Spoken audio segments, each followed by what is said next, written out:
our body cannot produce it. It is very important for our immunity. Collagen production. Vitamin C is required in the synthesis of collagen. You will be able to increase the efficiency of absorption of iron. Can it be too much, in the sense can having excess amount of vitamin C causes some problem?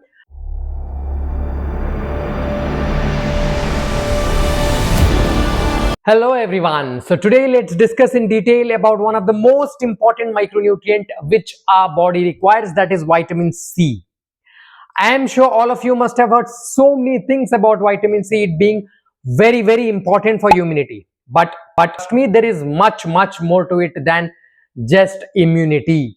So sit back, relax, let's dive deep into the world of vitamin C. Starting with the basics, what is vitamin C? It is basically ascorbic acid. It is one of the water soluble vitamins. And why do I say that, and what's the importance of that? We'll come to that a little later.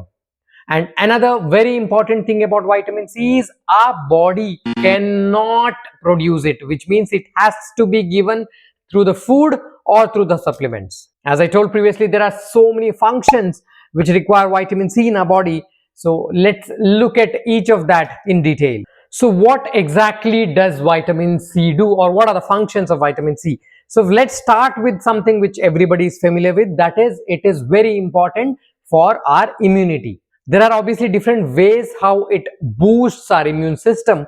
One of the very important way how it does is it increases the efficiency of white blood cells.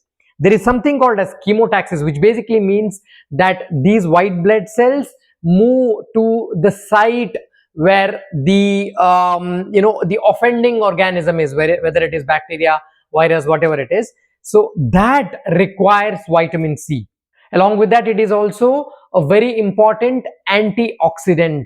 So what do the antioxidants do? Antioxidants fight against a lot of free radicals which are produced during different chemical reactions in the body, which also includes the periods of infection where our body immunity is fighting against the pathogen, and as a result of that, a lot of free radicals are produced. So these free radicals which are produced, they can actually create a lot of havoc in our system. Along with causing different problems, they are also responsible for early aging.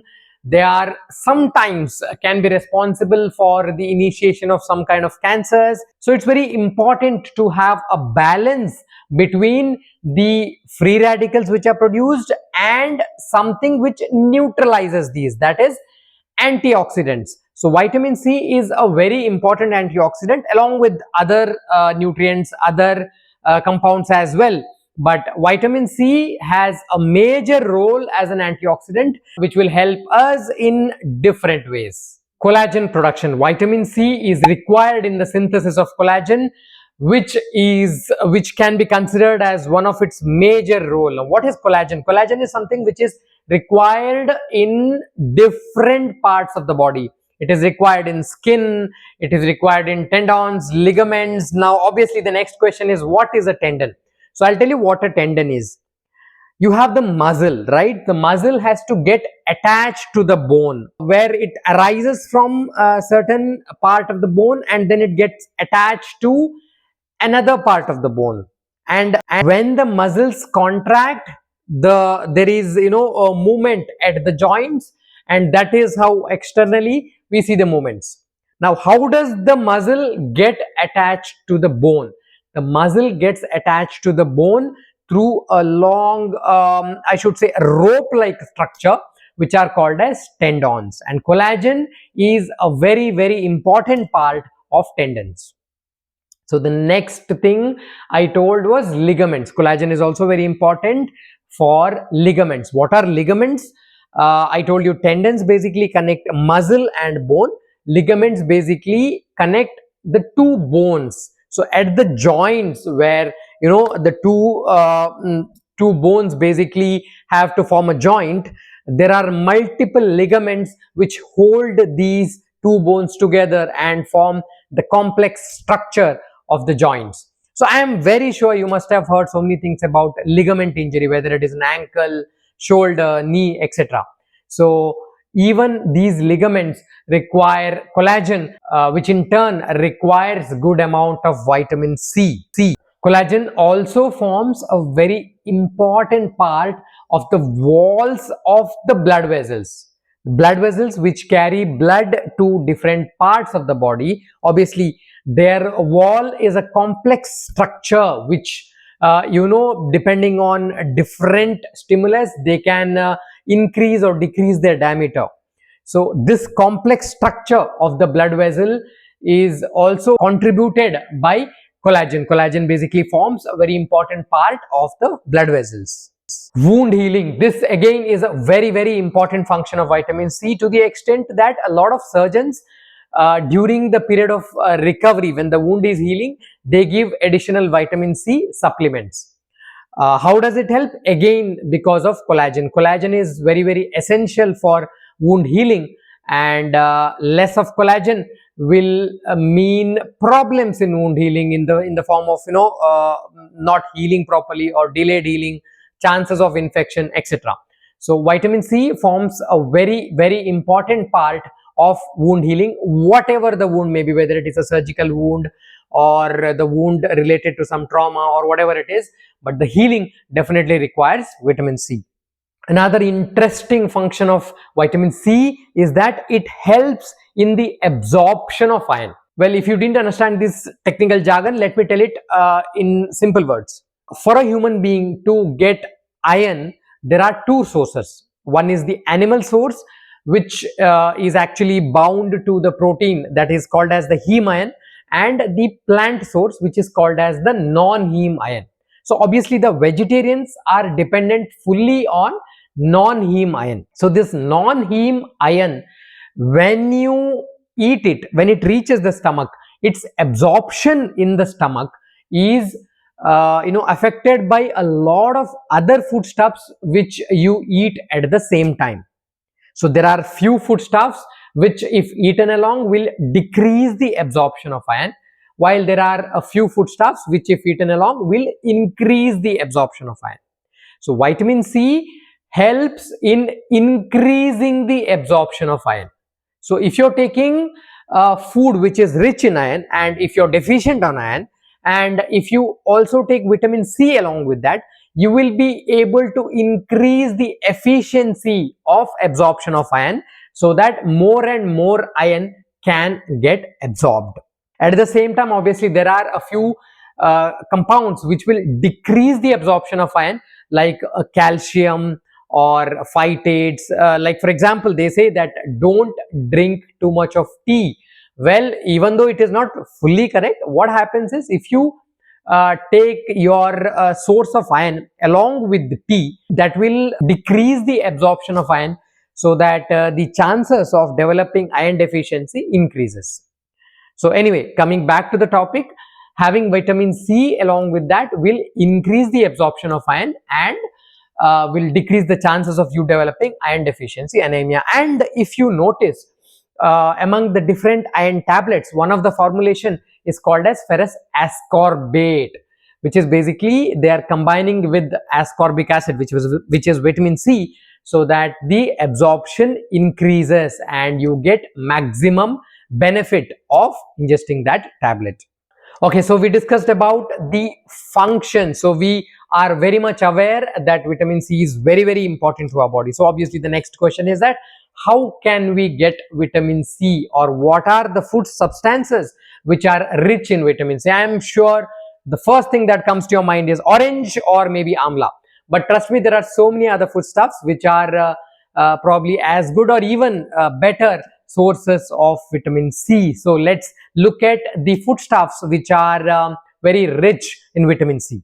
Well, obviously, to begin with, let's mention the thing which everybody is aware of, that is oranges, lemons and grapefruits. These are collectively called as citrus fruits. So they are very rich sources of vitamin C for our body. Then you have bell peppers, especially the yellow and red varieties. They're actually packed with vitamin C. Apart from that, fruits like strawberry, kiwi, these also contain quite a good amount of vitamin C. And then you have some green vegetables like broccoli, spinach, which also contain a very good amount of vitamin C, and then fruits like papaya, mangoes, pineapple. So these are all actually will give you quite good amount of vitamin C if you take them in good quantity. Okay, so the quite obvious question which can arise at this point is, okay, these are the foodstuffs which contain good amount of vitamin C, but how much should we eat?